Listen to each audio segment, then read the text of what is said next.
আসসালামু আলাইকুম। Hello guys, আমি আপনাদের মাঝে ইতিমধ্যে চলে এসেছি। এমন একটি খেলা হচ্ছে তা আপনারা আগেও দেখেছেন না, কেননা আগেও দেখেন না। এই সর্বপ্রথম এই বাংলাদেশের ভিতর খেলা হচ্ছে। এটা হলো চকলেট সারাসারি। চকলেট আছে, ললিপপ আছে, চুইংগাম আছে। এমন একটি খেলা হচ্ছে যে খেলা আগে দেখেন। এই খেলা এখন শুরু হয়ে যাচ্ছে ইতিমধ্যে। আপনারা বুঝছেন এখানে কিসের খেলা হচ্ছে। অনেক দর্শক আছে, ছোট ছোট বাচ্চা আছে, বাচ্চাদের নিয়ে খেলা হচ্ছে। ছোট ছোট বাচ্চাদের নিয়ে খেলা হচ্ছে, অনেক দর্শক রয়েছে এখানে। দেখা যাচ্ছে সবাই এমন একটা জিনিস সারা হয়েছে, সবাই পুরো তারা হয়ে গেছে।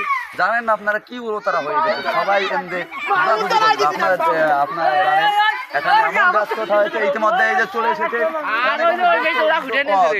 ঠিক ইতিমধ্যে বাঁশি বাজায় ঠিক বাঁশি না বাজানোর কারণে সব পোলাপান চলে এসেছে।